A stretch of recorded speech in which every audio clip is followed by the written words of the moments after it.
Think I'm in awe of you and the things you do with you. I am bulletproof. Yes,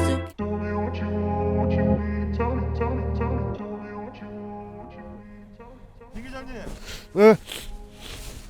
아 진짜 아 잠깐만 지금 몇 시? 편하다고 너무 지금 몇 시죠? 아, 빨리 하시죠.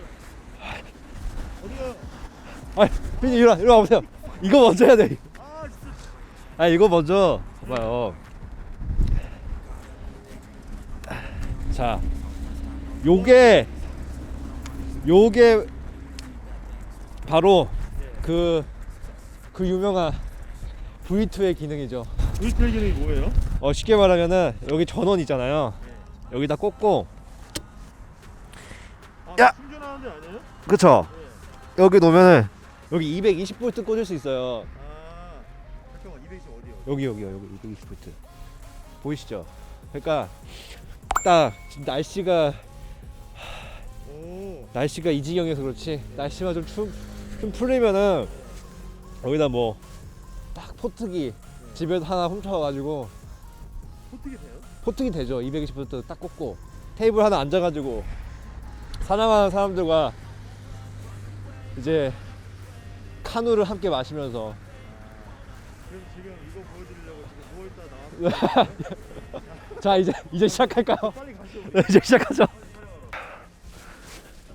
자 이제 가시죠. 아 너무 진짜 가시는 거예요 이제? 가죠. 아, 제발. 비님도 일하셔야죠. 네. 빨리 이제 갑시다. 자.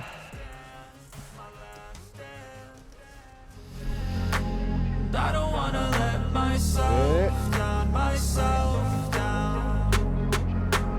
I don't wanna let myself down, myself down.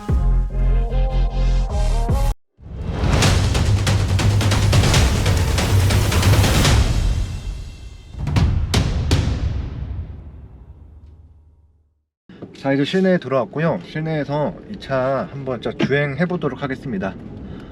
자, 실제적으로 이 차 제가 지난해 8월에 스틸라인이 말고 롱레인지 일반 모델을 샀었습니다. 그리고 한 6개월 정도 지난 후에 이렇게 GT 라인을 지금 타고 있는데 좀 차이점이 있어요. 소재라든가 그리고 외관의 디자인에서 어느 정도 차이를 지금 보여주고 있습니다.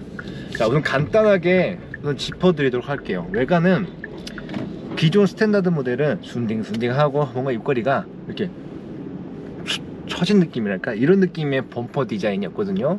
근데 요거는 이렇게 딱 해가지고 각이 진 느낌입니다. 그러니까 좀 더 스포티한 느낌도 나고 좀 더 턱이 이렇게 좀 살아있으니까 좀 사각턱 하니까 좀 남성미가 좀 더 부각이 되죠.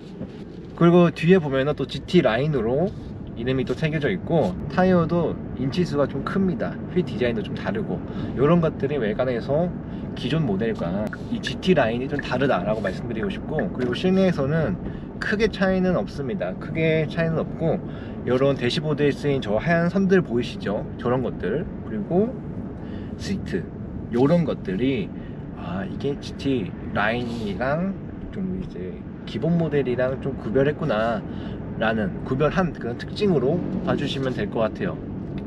자, 실제적으로 이런 외관 이런 것들은 제가 지난 8월에 찍은 영상이 있으니까 위에 한번 태그 같이 남겨 드리도록 하겠습니다. 그거를 보시면은 좀 더 비교가 잘 되실 것 같습니다. 오늘은 좀 더 주행에 대해서 좀 해보려고 해요. 그때는 제가 시간도 촉박하고 혼자 찍고 혼자 장구 치고 혼자 붙이고 다 하느라 차를 느낄 새도 없이 행사 시간이 끝나 있고 이래가지고 제대로 좀 전달을 드리지 못했던 것 같아요. 그래서 오늘은 이 차가 과연 GT 라인이 기존 모델보다 88만원을 더 줘야 되거든요, 어스트에서. 그 정도 가치가 있고 이런 주행 느낌이 어떤지를 제 나름대로 제 시각에서 한번 바라봐서 좀 전달해 드리도록 하겠습니다. 자, 실내에 앉았을 때는 실내 구성은 별반 다르지 않습니다. 그래서 기본 아이오닉 5라든지 GV60 그리고 최근 니로라든지 스포티지에서 보던 그런 하나로 쭉 이어지는 디스플레이가 들어갔고, 그리고 밑에도 통합형 공조 장치가 들어가 있죠. 그리고 이쪽은 밑에가 수납 공간으로 떠 있는 프로팅 타입의 콘솔 박스와 그리고 바이어 방식 기어 시프트, 그리고 이런 통풍 시트, 열선 시트, 이런 것들을 조작할 수 있는 버튼들이 여기 쫙 몰려 있습니다. 딱 앉았을 때 뭔가 조작하는 거에 대해서 불편함은 없고요. 이런 통합 공조 시스템도 야, 신기하다. 처음에는 어색하실 수도 있겠지만은 손에 익으면은 이것만큼 편한 게 없다 라고 저는 생각이 듭니다. 그리고 계기판 시야도 괜찮고 여기 있는 폰트 크기도 괜찮습니다. 그리고 이쪽에 자리 잡은 뭐 실내 공간 구성이라든가 시야, LP로도 그렇게 두껍지도 않고, 그리고 사이드 미러가 살짝 작은 감이 있죠. 근데 디자인 생각한다면은 좀 이해가 되는 부분이라고 저는 생각이 듭니다. 그리고 이 노 패널 같은 경우도 팔을 딱 놨었을 때 이 각도가 딱 좋습니다. 약간 애매하거나 막 좀 떠 있거나 손을 아예 못 올리거나 이런 것들이 아니라 부드럽게 손을 얹어서 한 손으로 주행을 하실 수도 있는 그런 각도이고요. 시트의 착자감 또한 탄탄한 편입니다. 마치 좀 예를 들어드리면 저는 이런 느낌을 받았어요. 그 원목 의자에 방석, 엉덩이용 방석이랑 등받이용 쿠션을 댄 느낌? 그러니까 좀 푹신푹신하지만은 오래 앉으면은 그게 그 나무의 그 딱딱함이 그 느껴지는 그 느낌, 그런 시트의 느낌이다 라고 말씀드리고 싶습니다. 그리고 이 차는 제가 기존에 그런 지금 탔었던 전기차와 좀 비슷한 모습입니다. 전반적인 이런 초반 이런 주행 느낌은 흠잡을 게 좀 없는 것 같습니다. 이게 개인적으로도 차가 너무 좋고, 제가 이제 한 5,900만원 정도가 없어가지고 이 차를 사지 못하기 때문에 좀 아쉽습니다. 이제 이 차 제어 간단하게 좀 설명해 드릴게요. 제가 시승차로 받은 모델은 이제 GT라인의 이륜 모델이에요. 그래서 최대 주행거리가 434km를 가고요. 최고 출력은 229마력, 최대 토크는 35.6kg 포스미터에 이런 성능을 발휘합니다. 여느 다른 싱글 모터가 달린 수입 브랜드 그리고 국산 브랜드와 성능을 비교했을 때도 비슷하고, 가장 유사한 거는 이제 폴스타2 싱글 모터와 성능이 좀 가장 비슷하다고 좀 말씀드릴 수 있을 것 같습니다. 이 원목 의자에 방석을 얹은 느낌이다 라고 말씀드렸는데 승차감도 그거 같습니다. 기본적으로 이런 서스펜션 세팅이나 이런 것들은 좀 단단한 편이고, 여기에 쿠션, 방석을 좀 얹어서 부드러움을 좀 더했다 라고 저는 지금 느끼고 있어요. 장애물을 넘었을 때 또는 노면이 좋지 않은 곳을 지나갔었을 때는 좀 딱딱한 느낌도 나고, 이렇게 노면의 이런 충격들을 운전자에게 이걸 허용을 하는구나 그런 느낌이 듭니다. 소음에 있어서도 노면 소음도 살짝 있는 편이에요. 근데 이 차 같은 경우는 이중 접합 앞에도 들어가 있고요, 여기 옆에도 들어가 있죠. 이중 접합이 들어가 있기 때문에 풍절음은 굉장히 잘 막아주고 있고요. 노면이나 이런 충격들은 어느 정도 지금 운전자에게 좀 전달이 되고 있습니다. 자, 주행거리, 아무래도 전기차잖아요. 겨울이잖아요.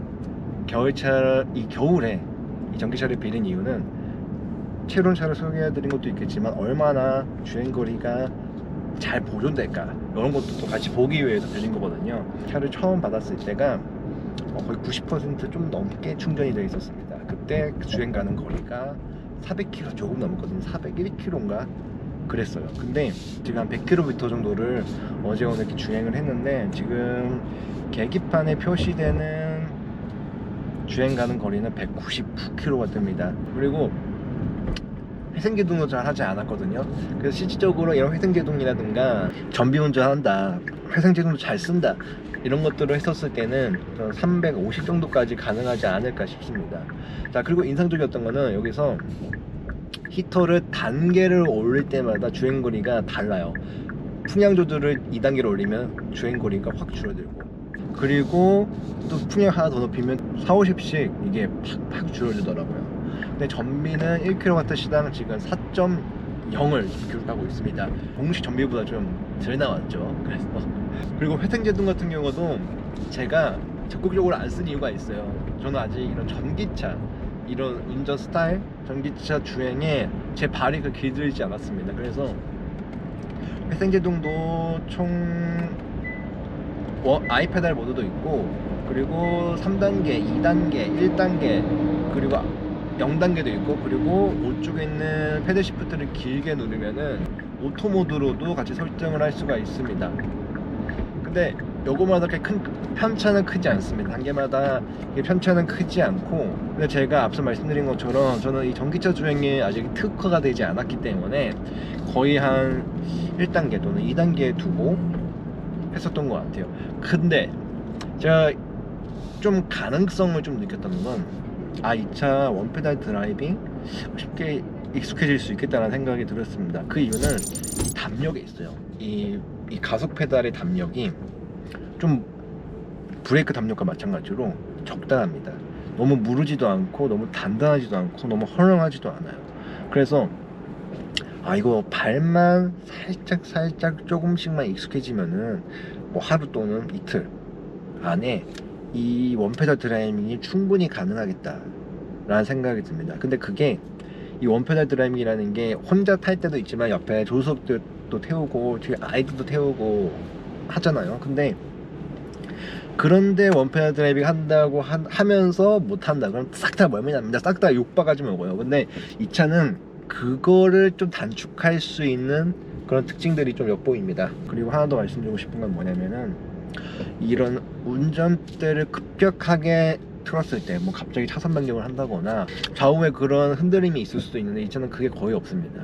그러니까 어떤 상황을 만나든 간에 운전대를 뭐 왼쪽으로 틀든 뭐 오른쪽으로 틀든지 간에 이렇게 뒤뚱거리는 게 없고 무게중심이 딱 있습니다. 그래서 차량구동 모델이면 더 안정적일 수도 있겠죠. 근데 이 차 배터리 자체가 제가 안고 있는 이 밑에 깔렸기 때문에 그런 거에 있어서 무게중심이 잘 맞는구나, 무게추가 이 차를 잘 잡고 있구나 라는 생각이 듭니다. 자, 그리고 드라이브 모드에 따라서도 크게 길게 설명할 게 많이 없습니다. 드라이브 모드는 에코, 노멀, 스포츠, 또 길게 누르면 스노우 이렇게 있는데 총 4가지가 실질적으로 총 4가지가 있지만 실질적으로 사람들이 쓸 수 있는 주행 모드는 에코, 노멀, 스포츠다 라고 말씀드릴 수 있을 것 같습니다.